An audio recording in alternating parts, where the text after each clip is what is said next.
willing akong mawala lahat, makapagpahinga lang, super burnout na ako. Yun pala, ang dami kong hindi nalalabas, na hindi naman anger or ano, na hindi ko na-express, is creativity. Like, I'm doing my job, my business to survive lang. Para lang kumita, pero hindi ako ill-touch, siya talagang creative side ko. Akala ko burnout lang, pagod lang ako. Tapos, dumating pa ako sa point na parang feeling ko wala na akong next move after.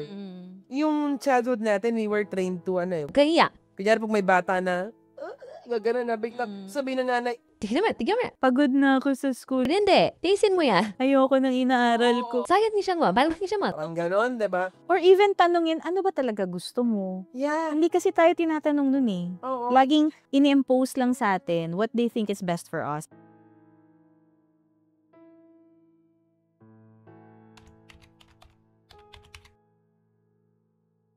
Hello mga kakuda!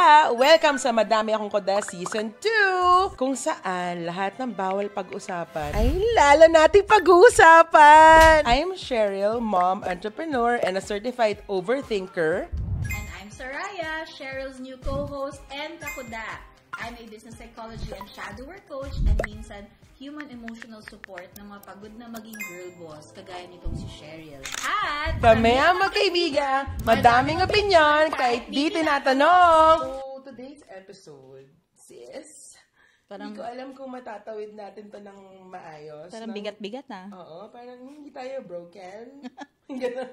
Kasi parang yung, ang hirap. Ano bang topic natin? Yung topic natin ngayon is about mental health stigma sa mga Filipina business owners. Oh, bigat nga. Oo. Alam mo yung feeling na sobrang pagod ka na, tapos nagkaka-panic attack ka, pero walang nakakahalata. Tapos, kung meron mang makahalata, sasabihin lang sa'yo na, tiisin mo na lang, normal lang naman yan. Diba? Parang, okay. Tapos, meron pang magsasabi na, kulang ka lang sa dasal. Ay, wow. Or, hindi kasi nagdadasal yung gano'n. Merong mga gano'n. So, parang feeling nila, ang dating mo is pag nagkakaroon ka ng mental health problems. Nagdadrama ka lang. Nagdadrama. Oo, nagdadrama. Pero ang totoo, you're dying inside, nabuburnout ka na, even worse, depressed ka na talaga. Like, clinically or, as in, diagnosed ka na depressed ka. Tapos, sasabihin lang nila sa'yo na, kaya mo yan. Okay lang yan. Ginusto mo yan, di ba? Yung mga ganon. So, we're diving into this episode because we have a culture here in the Philippines na very dismissive ang mga tao sa mental health. Diba? Do you agree? Yes. Kasi hindi siya uso nung panahon ng mga nanay at lola natin. Ang tawag lang nila dyan balungkot ka lang, nagdadrama ka lang, or pangmayaman lang yung sakit na yan. Pag mahirap daw baliw. Or feeling kasi nila, they have this stigma na when you seek for mental health, like counseling or therapy, baliw ka. Or may mental disorder ka kaagad. Oo. Oh my God. Ang hirap niyan. Kasi, lalo na babae ka, nanay ka, tapos nagpapatakbo ka pa ng negosyo. Parang, oh my God, kailan ka magkakaroon ng break? So, paano ba natin malalaman kung, alam mo yon na may mental health issues na pala yung isang tao, or paano ba natin ma-identify yun? Kasi merong tinatawag, lalo, yun, sabi mo nga, diba, babae ka na, nanay ka pa, which yung nanay pa lang grabe na yung stress diba? Tapos negosyante ka pa. So, very common talaga na makakaranas ang tao na with those kinds of responsibilities, juggling different responsibilities ng stress, burnout, and sometimes it can lead to yung sinasabi ng anxiety and depression. So, ano ba yung difference? Pagka malungkot ka lang, or stressed ka lang, or burnout ka lang, yung difference talaga is the duration.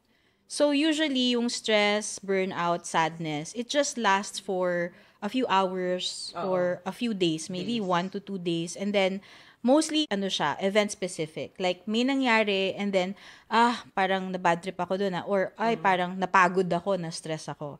And then, pag kunyari, lumabas ka lang, nagpaspa ka, or nagpahinga ka lang, okay ka na. Pero yung sinasabi na anxiety and depression, ito yung medyo seryoso na they're really parang tinatawag na clinical na yung parang clinical disorder kung tawagin. Well, honestly ako, I don't want to use the term disorder, pero in parang clinically, yun yung tawag sa kanila. So yung difference is, when anxiety and depression na, malalaman mo if matagal na siya. Like, 2 weeks na, ganun pa rin, wala kang gana, lagi kang gusto mo lang matulog, wala kang gana gumising, yung mga dating nakaka-excite sa'yo, wala ka nang gana gawin, or you just stop doing things, like, you wanna stop working, even manood ng sine, ayaw mo na, parang gusto mo lang magtago sa mundo, yun yung depression.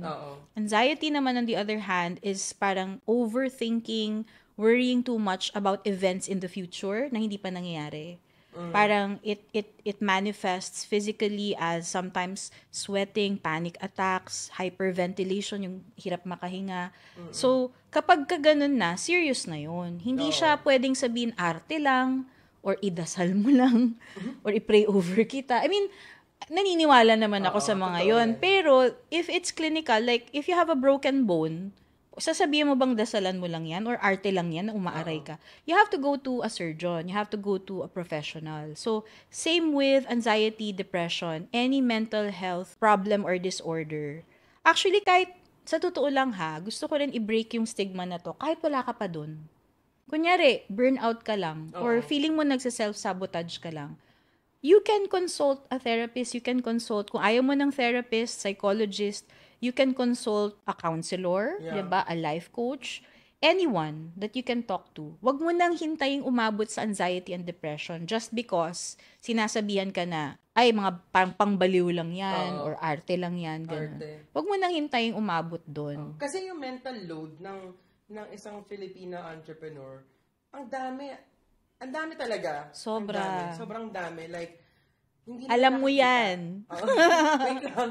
Yan. Hindi na nakikita yung hirap na mag-build ng business. Tapos, kinikriticize ka pa. Tapos, kailangan mo pang mag-alaga ng family. Kailangan mo maging mother, wife, business owner, all at the same time. Tapos, ikaw pa yung emotional support ng ibang tao. Oh my gosh. Literal, nakakaloka. Oo, nakakaloka talaga siya. Tapos, parang minsan feeling pa na pag inadmit mo sa sarili mo na I'm struggling, nagkaka-anxiety ako, parang weak ka. Parang ganon. Parang hindi, magpakatatag ka lang, ganon. Ginusto mo yan diba? Pero, yung things like that are not weakness. It's really something that yung normal siyang ma-experience kasi grabe na nga yung mental load, physical load, emotional. Parang there's only so much na pwede mong i-take on, 'di ba, bilang human being. And then add mo pa yung criticism, yung judgment ng mga tao, people pleasing, and mga childhood issues pa natin, and trauma, and unsupportive family like nung previous episode. Talagang magkakaroon ng effect yan sa natin, sa emotional health natin. Pa. Oo, so example, unahin muna natin yung maliliit. Sige. Hindi muna tayo dun sa mabigat. Oo. Unahin natin yung pinaka-common, which is burnout. I'm sure naranasan. Ako, mag-share ako paano ako na-burnout noon. So, nung time na nag-transition na ako to coaching, pandemic yon. So, dati may business ako. Then, nagsara siya kasi food-related. Then, nung pandemic, nag-transition ako to freelancing. And then, eventually, naging coach ako for freelancers. So, it became pretty, parang, mabilis siyang umangat na hindi ko ina-expect. Then syempre natuwa ako, no, parang sino ba namang di matutuwa, naka-earn kang 7 figures na dati 1 year mo ina-earn, ngayon parang 2 months lang, bigla. So everything was going well until I experienced burnout. Like literally for 6 months I did not work. Paano mo siya na-experience? Ano yung unang signs? Parang yung pagod ka na, mag-show up, pagod ka na to be everything for everyone, na may hihingi na naman ng advice sa'yo, tapos yung mga anak mo, asikasuin mo din, may mga kailangan din sila, and then yung family mo, ganito, ganyan. And then I was also going through a very rough time that time sa family, parang a lot of personal issues. So parang feeling ko my world was falling apart and no one was there to like support me. Kasi ako yung coach Ako yung dapat strong. So ako yung tapos negosyante pa ako, nagtuturo ako ng business. So grabe yung pressure ko sa sarili ko to always have it together. To be on top of everything. And I myself, I did not acknowledge that I needed help at that time. Hindi pa ako ganito ka-aware hindi pa ako self-aware nun. So yun, talagang I stopped. Like, literally, I did not show up on social media. Doon nakaasa yung marketing ko. I let my team go. Sorry sa mga teammates, sa mga ano ko. And then, wala talagang, I just lived off of my savings. And then, parang feeling ko lang wala na akong gana gawin yung dating passionate ako. And there are times na ayoko na magising. Like, literally, ayoko na magising. Parang, hindi ko alam, sobrang pagod ba. Pero na-realize ko later on, hindi na lang pala siya burnout. Nagsimula lang siya as burnout. Pero the burnout was just a symptom of something deeper. Oh, lala, bibigat na tayo. Oh my God, ano ba yan? Wala man lang pasabi. Warning, trigger alert, trigger Trigger alert. alert, trigger alert. Oh, Ganon. so, ayun nga, di ba, dahil ngayon I'm a shadow work coach. So, parang yung shadow kasi is like something very deep within you na hindi ka aware. Oo. Na it can come from your childhood, na it's still controlling your Trauma? life. Trauma is one. Limiting beliefs, yung programming ng parents and society, parang beliefs that you grew up with na hindi naman totoo. Oo. Yung basta yung anything that parang sinuppress mo or pinaniwalaan mo pero hindi naman talaga totoo, that is controlling your life. So sa akin, na-discover ko, which ito very, it's very weird, hindi siya logical, but that's just how shadows are. So, na-discover ko, yung root ng burnout ko was not really just being tired or not just feeling na I'm stretching myself too thin.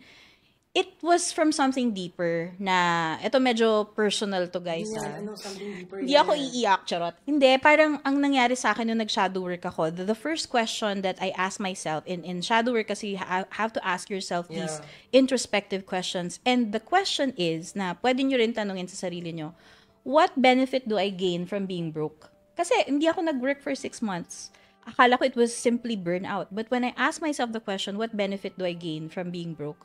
Yung sagot, so tinanggal ko yung ego ko and yung ano ko sa equation, yung consciousness ko sa equation, like my logical mind. Oo. Ang sagot was, kasi dun lang tayo nakaka-feel ng care. Pag broke tayo. Pag broke. Oo, lilibre ka ng kapatid mo. Yung mama mo, bibigyan kang pera. Kasi I grew up very independent talaga. So, hindi lang pala siya burnout na pagod with what I was doing. It was an emotional kind of burnout. Na parang I felt I had this unmet need to be cared for. And I was self-sabotaging because the only time I felt that was when I was broke. Pero my logical mind, my ego, my identity would say, hindi, strong independent woman tayo. Girl boss. Girl boss tayo, which nagawa ko. Tapos, nung nag-shadow work na ako, by the way, mamaya di-discuss natin kung ano yung shadow work. Nung nag-shadow work na ako, na-realize ko meron pala akong matinding wounded child shadow. Tsaka victim shadow. Wounded child shadow. So, yun nga. Ano nga ba yung shadow work? And how it can help Filipino entrepreneurs na nagsasuffer silently sa depression, sa burnout, and anxiety. Ano yung pwede niyang maitulong sa buhay ng mga taong yun? So, yun nga, there are some Filipinos who are still hesitant to go to psychologists, to therapists, to psychiatrists, ganyan. Kasi nga, because of the stigma. And there are some naman like me who've been, but parang feeling ko it's surface level. Nothing against it ha. Pero sa akin kasi sobrang lalim talaga nung mga pinagdaanan, ganyan. And ayoko ring mag-meds. And ayoko nag-e-end lang siya sa diagnosis. Ayoko yung sasabihan lang ako, may anxiety ka, may depression ka, inom ka ng gamot. Ayoko ng ganun. Hindi ako nahiyang talaga sa meds kasi parang nada-down. And then, I was also diagnosed with ADD, Attention Deficit Disorders. It's like ADHD, pero hindi ako hyper. So, okay siya na naintindihan ko, kaya pala ganito yung attention span ko, kaya pala lagi akong ang daming iniisip. But it still didn't parang resolve the root cause. Oo, yung pinaka-dahilan. Oo, why do I overthink? Diba? And why do I want to be broke? Why do I want to be cared for? So, those are the questions that shadow work, you can go deeper. Hindi siya about healing you Hindi siya about diagnosing you. Hindi siya about fixing you. It's really about you getting to know the deepest layers of you. Yung maintindihan mo lang, makilala mo yung sarili mo once and for all, bakit ganito ako mag-react, bakit nagsiself-sabotage ako, imbes na sasabihan mo, ay tamad ka lang. Wait, ulitin ko yon. Shadow work is about knowing the deepest layers of you. Yes. Yeah. Well, peeling back kung ano yung mga identity na akala mo ikaw, like yan, strong independent woman. Pipeel back natin lahat yan, baka ego lang yan Pero deep inside, meron ka palang shadows na tinatawag, which yung pinaka-common na alam natin is the wounded child. Yung mga may trauma nung bata, or hindi, yung parang victim ng mga abusive na parents, or napabayaan lang, ganun. Meron ding victim shadow, which is pa-victim ka. Palagi ka may biniblame. Palagi may villain, tas palagi naghahanap ka ng hero. Kasalanan ng gobyerno, kasalanan ng magulang ko dahil third world country ako pinanganak. Yung mga ganyan pa-victim, di ba? Shadow din yun. May pinanggagalingan din yun. Meron ding prostitute shadow. Ay, ano yan? But not to be taken literally. Mga kuda, prostitute shadow, makinig kayo. Oo, so, by the way, itong mga ina-identify ko, they're called archetypes. And hindi ako nag-imbento nun. Si Carl Jung, so he's a philosopher nung unang panahon. Siya yung nag-imbento ng archetypes para lang maintindihan mo ano yung mga tendencies mo. Kaya siya pinapangalanan. So, pag prostitute, you are exchanging something of yourself in exchange for love or value. Parang, kunyari, people pleaser, give ka ng give in exchange of love and validation. Yan ang prostitute shadow. Or naglo-lowball ka ng rates mo, binababaan mo para lang makakuha ka ng stable na client. May pinagpapalit ka lagi. Yeah, it makes sense. Kaya tinawag na prostitute shadow. Pero parang lagi may kapalit. Oo. Even men can have that shadow. And then, lastly, yung apat kasi yun. So, yung last is the saboteur shadow. Common din to, lalo na sa ating mga negosyante din and mga babae. Yung parang you always stop yourself. Parang andyan na yung success, tas biglang, oops, may takot na, may fear na, tas hindi mo maintindihan ba't nagsiself-sabotage ka. Like what happened to me. So what happened to me, combination siya ng saboteur, but it rooted from a wounded child who was longing for care. Kumbaga may unmet need. Kasi 7 kaming magkakapatid eh. Oo, ang dami. So, normal yun na hindi ka talaga matututukan. Yeah. I'm not blaming my parents for that. And it's something na we really experience kapag ganun yung situation. And yun nga, my parents did the best that they can with what they had at that time.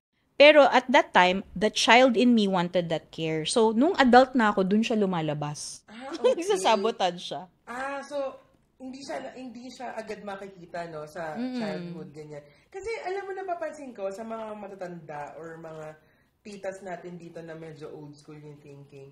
Parang, lagi lang nila sinasabi, yun nga, nabanggit mo kanina, di ba? Shadow work is about knowing the deepest layers of you.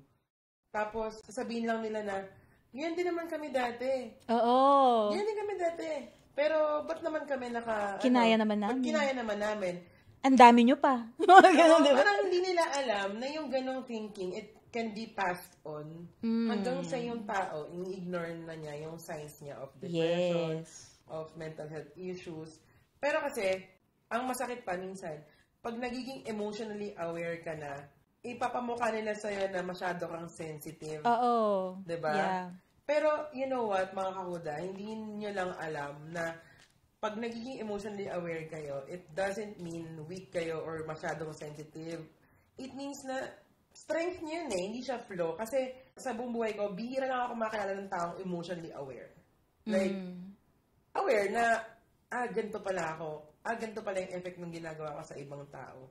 So, parang, ang laking tulong ng shadow work, no, to peel those layers of you. Hindi yung parang sasabihin lang sa'yo na, ganyan din naman kami dati eh. Oo. Diba? Wala, ano lang yan? Masamang hangin lang yan. Parang ito, for example, yung postpartum depression. Oh, yeah. Very dati, real. May tawag dun dati eh, parang napasukan ng masamang hangin. Yung parang pagbuntis ka, bawal maligo. Ay, pagkakapanganak mo, bawal maligo. Nabinat. Nabinat. Yung hindi nila alam, postpartum depression is real. Yeah. Hindi nila alam. Hindi nila ina-acknowledge. Actually, and it's dangerous. Oo, dangerous siya kasi ang dami kong nabalitaan na ganyan na hindi na-address hanggang sa lumala. Hanggang sa nadamay na pati yung kids, nadamay na yung buong dynamics ng because family. they never sought for help. They never sought for help, and they think na if they seek for help, weak sila. Na ako may kasalanan, nag-anak ako eh. Ako may kasalanan nito, dapat i-handle ko to, dapat panindigan kayanin ko. To. Parang sa business din, ako may kasalanan nito, ako nagnegosyo, ganyan. Pero as a Filipino entrepreneur, hindi naman lahat kasalanan mo. I mean, you're allowed to struggle and you're allowed to acknowledge na you're struggling. Tama ba? Yeah. Diba? You're allowed to feel overwhelmed. Oh. Your feelings are valid. And it's not bad to seek for help. Lalo na yung postpartum depression, yan ang talagang kailangan ng professional talaga. Like, intervention talaga. Kasi, yun nga, pwedeng madama yung kids or pwedeng tumagal siya. But yun nga, going back to yung question mo, how does shadow work help with Filipinas with, yun nga, yung parang problems like this, no? Yeah. Anxiety, depression. Sometimes kasi, like in my case, I was also diagnosed with major depressive disorder nung 2023, I think. Parang, okay, hanggang doon na lang ba? Parang, should I just accept na may depression ako? And then, when I did shadow work, hindi naman pala talaga depression yung talagang problema ko. It was just a lot of suppressed emotions. Suppression, or pag pinipigilan mo emotion mo, suppression equals depression. And the solution is expression. Suppression equals depression. And the solution is expression. Oh my God, alam mo kaya nagme-make sense kasi naalala mo nung time na nag-shadow work tayo na ayoko na magtrabaho. Parang gusto ko lang, willing akong mawala lahat, makapagpahinga lang, super burnout na ako. Yun pala, ang dami kong hindi na lalabas, hindi na i-express na hindi naman anger or ano. Yun pala yung sa akin, ang hindi ko na i-express is creativity. Like, I'm doing my job, my business to survive lang. Para lang kumita, pero hindi ako in touch sa talagang creative side ko. Kasi, aminin ko man sa hindi, creative person ako eh. Parang, yung creativity ko, hindi lang dahil marunong mag-drawing, ganyan. Hindi naman din ako marunong mag-drawing. Pero, yung creativity, ang daming meaning yan. Pero yun nga, kaya, nagkaroon ng madami akong koda season 1. Dahil yun yung time na, na-express ko talaga yung... Childhood dream mo yun eh. Oo. Kasi, nung time na yun, parang, ayoko na talaga. Alam mo yun, talaga ayoko na mag-work. Parang... Tapos akala mo burnout lang. Akala ko burnout lang, pagod lang ako. Tapos, dumating pa ako sa point na parang feeling ko wala na akong next move after. Yung parang gano'n, parang... Stuck na talaga. Stuck na ako na what happens after if I rest being a freelancer? Anong mangyayari? Or being a business owner? Wala na. Ito lang yung alam ko eh. Hindi pala. Hindi pala doon nagtatapos yun. So, it really helps talaga na ma-express nyo yung kung ano yung kailangan nyo ma-express, whether it's anger, fear, or creativity, expression, frustration, no? Kasi, yung childhood natin, we were trained to, kaiyak. Kaya pag may bata na, gano'n na, biglang sabihin na nanay, tignan mo, parang gano'n, diba? Alam niya yan, na-feel niya yan for sure. So, or, pagod na ako sa school. Hindi. Tiisin mo yan. Ayoko nang inaaral ko. Oo. Sayang vision mo. Mahal vision mo. Parang gano'n, diba? Hindi nila alam, yung mga parents natin, yung mga older than us, it's a, cry for help. Na kahit isang araw lang, papahinga ako, parang gano'n. Hindi ko naman sinasabing huwag kayong pumasok, no, mga kakuda, yung mga nag-aaral natin kakuda. Hindi ko naman sinasabing huwag kayong pumasok. Pero okay lang minsan talaga magpahinga. Or even tanungin, ano ba talaga gusto mo? Yeah. Hindi kasi tayo tinatanong nun eh. Oo. Laging ini-impose lang sa atin what they think is best for us. In fairness naman sa kanila, they have good intentions. Pero never tayo natanong what we really wanted to do. Or if we express like, I want to be an artist, I want to paint, I want to be a radio DJ, di ba ikaw? Walang pera dyan, anak. So, nasusuppress yung creativity. Totoo yan. Hanggang sa kinalimutan mo na yung dream mo, parang, wala na, parang tinago mo na ng tinago. You created a new version of yourself to survive. Kasi sabi nila, wala kang pera. Kunyari, may isang tao gusto maging artist, ganyan. Pero sinasabi ng parents niya na wala namang bibili ng art mo or wala namang tatangkilik ng ginagawa mo. So ikaw, bilang that person, binabottled in, tama ba? Bottled in mo lahat ng emotions mo. Lalo na if Filipina ka, lalo na if babae ka. So, ang pinakamalaking shadow kasi sa ating mga babaeng Pilipina talaga, sa mga nakita ko sa clients ko is, we were taught at a young age not to stand out. Yung bang wag ka masyadong pabibo. Wait, we were taught at a young age not to stand out. Okay. Huwag ka masyadong pasikat, huwag ka masyadong pabibo, humble ka lang. So, parang aga na repress nung light, nung brilliance. So, ang dami nating shadow when it comes to parang natatakot tayo sa sarili nating brilliance. Kasi yung shadow work, hindi lang naman yung dark aspects of yourself yung hinahanap natin or ina-uncover natin. Pero when you see the shadow, meron kasi laging pag may shadow, di ba kunyari, may ilaw, may nakaharang, may shadow dito. So pag tinanggal mo yung nakaharang, makikita mo yung light mo. Bukod sa shadow mo, you will see your light. Like sa'yo, yung shadow was the burnout. Ayoko na mag-work. But what would traditional personal development do? Parang, ayoko ng ganito, tamad ako, nagpo-procrastinate ako, ay, di ako nagtatrabaho. So, Pomodoro technique, atomic habits. Hindi masama yung mga yun, guys, ha? Pero if you're doing that to suppress the burnout, instead of asking, saan ba galing yung burnout? Bakit ba ako nagpo-burnout? Or, when you judge the procrastination as, mali to, bad to, tamad ako, imbis na alamin mo, yung procrastination is the sign. It's a cry for help. It's telling you, hey, I have an unmet need that you're not fulfilling. I have this childhood dream na kinalimutan mo. Kaya nagpo-procrastinate. Kasi iba ng direction yung tinatahak mo. Mukha ka ng pera masyado. Kinalimutan mo na yung dreams mo. Aray ba masyado? Oo, kasi, totoo. Actually, naging hustler ako. Doon na lang. Pera. Yun na yung focus ko. Kasi, kailangan namin mag-survive eh. Oo. Kailangan naman din talaga ng pera. Kailangan naman talaga natin ng pera. At hindi naman masama talaga ang pera. Pero kwento mo, ano yung nangyari sa'yo nung finally you gave in to those dreams of yours? Nawalan ka ba ng pera? O ano? What happened to you? Yan nga. Ito na nga mga kakuda. Ito na nga.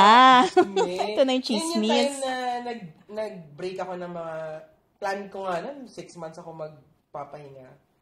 Pero hindi ko talaga, alam mo, ang pinaka hindi ko makalimutan sa tinuro mo sa akin was yung, huwag kang matakot na mawalan. Kasi, there's no such thing as hindi ka na magkakaroon. Lagi tayong may source. We will be okay. Yung kahit na, kasi parang napapansin ko, yung mga tao, or yung mga entrepreneurs, like especially women, natakot sila magpahinga.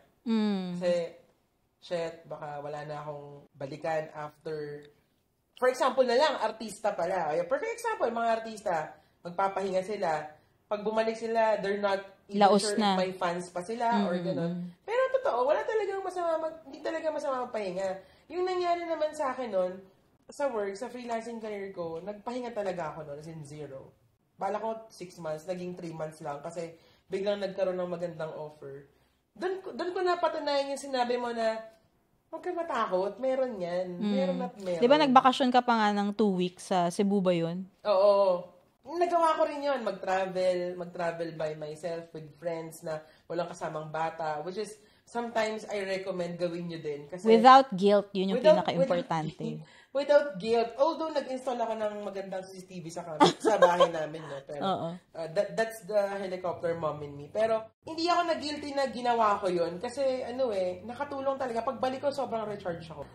Hey, ang sarap. Ang sarap sa feeling na wala na ako dun sa point na, oh my God, wala na akong babalikan. Oh my God, baka wala na akong maging client. Yung ganon. Kasi ganon yung iba na parang takot na takot talaga. As in, anxiety galore. So, well, alam mo, ang bigat. Pero, ikaw, anong last words mo sa mga kakuda natin na takot, magpahinga, nagkaka-mental issues na pero tinitiis pa rin? Oo, yung mga nagbubunga na into anxiety, depression, burnout. So, number 1, look at what is making you guilty for resting. It's coming from somewhere. Maybe you learned that since you were a kid, na kailangan lagi ako may ginagawa or sasabihan akong tamad ni mama pag ganito. Okay, number 2, hindi masama unahin ang sarili. So, like what happened to Cheryl and a lot of my clients, akala mo lang selfish yung uunahin mo yung sarili mo. Pero lalo na if nanay ka, negosyante ka, you're managing kids, you're managing a business, you're managing employees, you're managing a household. Sino naman ang mag-alaga sa'yo? If ikaw yung bumigay, paano na yung mga taong inalagaan mo? So, number 1 palaging aalagaan mo is yourself. Number 1 na needs na imi-meet mo, hindi sa mga anak mo. Hindi totoo yun na pag nanay ka, please, I don't like that belief na kailangan pag nanay ka, nagsasakripisyo ka. Pwede mong pagsabayin na unahin yung needs mo and then pag you're full, you're recharged like yung ginawa mo, mas better mom ka na pagbalik mo. Better businesswoman. Hindi ka masungit na burnout na boss, right? And most of our issues like depression, anxiety, yung mga hindi masyadong clinical, hindi talaga siya. It's just a symptom of something deeper. Meron lang unmet need yan. May shadow, crying for help. So, yun, if interested kayo to find out more about yourself, discover yourself, ano ba gagawin lang? Mag-message sila sa page natin if interested sila sa mag-message shadow lang work. kayo sa page namin. Madami akong Kodada podcast. If you want to do shadow work, pwede. So, Saraya will be the one to do it. Not me, kasi hindi ko naman expertise yan. I wish, pero wag na. Tapos, yun, sobrang helpful ng episode natin ngayon. Kahit lagi natin to pinag-uusapan. Alam mo yun, parang lagi naman tayong magkasama din. So, parang nagsisimmer pa rin sa akin yung mga ganitong issues. Kaya, sana mga kakuda, nag-enjoy kayo sa episode na to at sana marami kayong tutunan. So, yeah, see you on the next episode. See you. Bye, mga kakuda!